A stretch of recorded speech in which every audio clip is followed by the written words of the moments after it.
আত্মীয় হয়, ওই তাদের খোঁজ খবর আমার নবী বলেন নিবা। তোমার ভাই তোমার আত্মীয়, তোমার মা মায়ের ভাই তোমার মামা তার আত্মীয়, বোন আত্মীয়, বোনের ঘরের ছেলে মেয়ে তারা তোমার বাগনি বাগিনা, তারা তোমার নিকট আত্মীয়, তাদের খোঁজ খবর রাখবা। রাখলে কি হবে?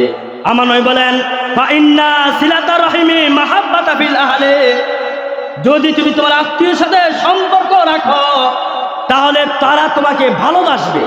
সুবহানাল্লাহ বলে নবীজির কথা, তারা তোমাদেরকে ভালোবাসবে। আর এই ভালোবাসাটা আমার আল্লাহ একদম কবুলিয়তের দরজা নিয়ে যাবেন। নিয়ে যাওয়ার পর আমার আল্লাহ নবী বলেন মাসসাতু ফিল মালে মানসাতু ফিল আসারে, ওই আত্মীয়ের সাথে তুমি সম্পর্ক রাখার কারণে আমার আল্লাহ খুশি হয়ে তোমাকে দুনিয়াতে সম্পদ বাড়াইয়ে দিবে, তোমার হায়াত আমার আল্লাহ বাড়াইয়ে দিবে। সুবহানাল্লাহ। আমার নবী বলেন যে ব্যক্তি আত্মীয়ের সাথে সম্পর্ক ভালো রাখে আমার আল্লাহ রাব্বুল আলামিন ওই ব্যক্তির হায়াত বাড়িয়ে দিবেন, ওই ব্যক্তির সম্পদ বাড়িয়ে দিবেন। আর এই দুটা জিনিস অত্যন্ত মূল্যবান, ঠিক না? সম্পদ আমরা সবাই চাই যে আমার একটু সম্পদ হোক, কত কষ্ট করি, ঠিক না? সম্পদ, ঠিক না? তো আল্লাহকে সম্পদের চাবিকাঠি আমার কাছে। সম্পদের চাবিকাঠি কার কাছে? আল্লাহর কাছে। আল্লাহ যদি চায় সকালবেলা ধনী, বিকেলবেলা ফকির। আল্লাহ যদি চায়, ঠিক না বলি? যদি আল্লাহ চায় তো আল্লাহকে সম্পদ আমার কাছে পাইবা কিভাবে? আত্মীয়র খোঁজ খবর নাও, আমি আল্লাহ তোমার সম্পদ বাড়িয়ে দিই। এবং হায়াত দুনিয়ার মধ্যে যদি যার যত টাকা আছে যদি বলেন আমি আমার সব টাকা দিব, শুধু কিয়ামত পর্যন্ত বাঁচতে চাই, সব দিয়ে দিবেন, ঠিক না বলি? কেউ মরতে চায় না, কেউ মরতে চায় না। হায়াতটা বারক না, ঠিক না? হায়াতটা বারক। আপনি যদি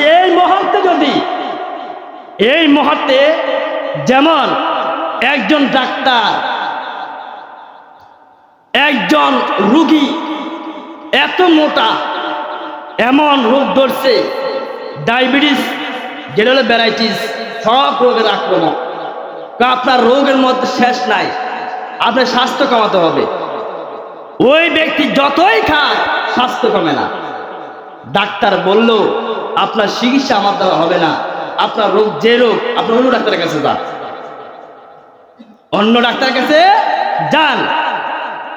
ওই ব্যক্তি অন্য ডাক্তারের কাছে গেলেন, যাওয়ার পরে বলল যে ডাক্তারের কাছে যাওয়ার পরে বলল আমার অবস্থা খুবই খারাপ, আমার একটু চিকিৎসা দেন।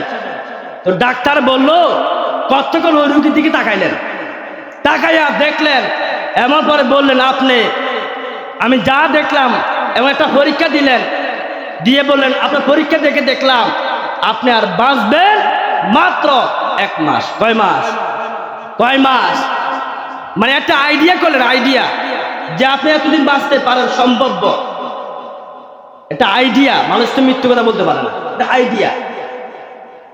তো ওই ব্যক্তি জাননে কইছে 1 মাসের মধ্যে মৃত্যুবরণ করবে। এই ব্যক্তির খানা ঘুম সব হারাম হয়ে গেছে, সব কি হারাম। 1 মাস গেল, এখন তো মরে যাবে, একটা দুর্বল, মানে একদম সব শেষ। 1 মাস পরে ডাক্তার কাছে গেছে, যাই এখন ডাক্তার সাহেব আপনি কেমন রিপোর্ট দিলেন? আপনি বললেন আমি 1 মাসের মধ্যে মারা যাবো। এখন মারা যায় নাই। ডাক্তার সাহেব বলল আমরা ডাক্তার মানুষ, মাঝে মাঝে কিছু হ্যাকমত করা লাগে। কেমন হ্যাকমত? আপনাকে আমি এই ভয়টা দেখাইছি এই কারণে যেন মানুষের টেনশন বড় একটা বড় রোগ। এই আপনি টেনশন খানা দানা সব বন্ধ করে দেন, আমাদের স্বাস্থ্য দিন দিন বাড়ে, আমরা খানা বন্ধ করতে পারেন না। এর লেগে আপনি আমাকে 1 মাস মরণের একটা আইডিয়া দিলাম আর কি।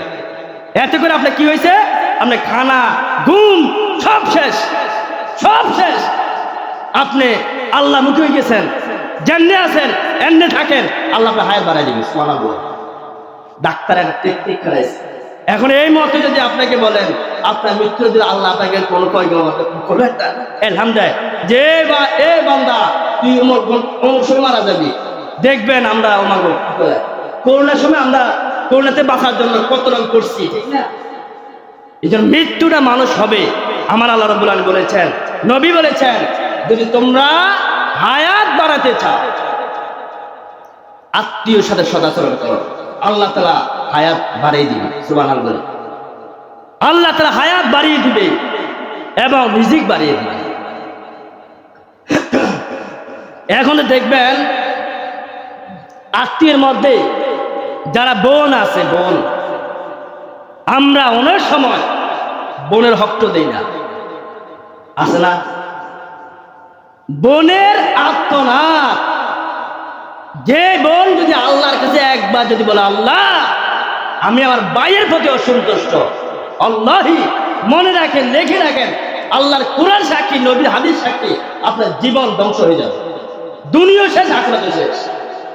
কারণ বোন এমন একটা রত্ন, আপনার মায়ের পেটের বোন, রক্ত ডাইরেক্ট ব্লাড, আপনার মায়ের পেটের বোন এবং ভাই, তাদের হক আপনি তারা দিতে হবে, ন্যায্য পাওনা। তারা বাড়িতে আসলে তাদের সাথে ভালো আপ্যায়ন করতে হবে, ভালো আচরণ করতে হবে। কারণ একজন বোন আপনার বাড়িতে যখন আসে, আমার আল্লাহ তোর বাড়িতে আমি রিজিক ভরপুর করে দিই, আপনার বোনের কারণে আপনি রিজিক আপনি পাবেন। এখন আমরা তো মনে করি বোন আইসে, অনেক সময় বোনকে আমরা বালা ভাবি, মানে কি বালা মানে বিপদ ভাবি, এগুলা করা যাবে না। কারণ বোন আপনার অত্যন্ত আপনার আপন লোক, ভাই এবং বোন আপনার অত্যন্ত আপন লোক। তাদের সাথে আপনি যতটুকু ভালো করবেন, আল্লাহ বলেন আমি আল্লাহ তোমাদের সাথে ততটুকু ভালো আচরণ করব। তাদের সাথে সম্পর্ক বিচ্ছিন্ন করবা, আমি আল্লাহ তোমাদের সাথে সম্পর্ক বিচ্ছিন্ন করে দিই।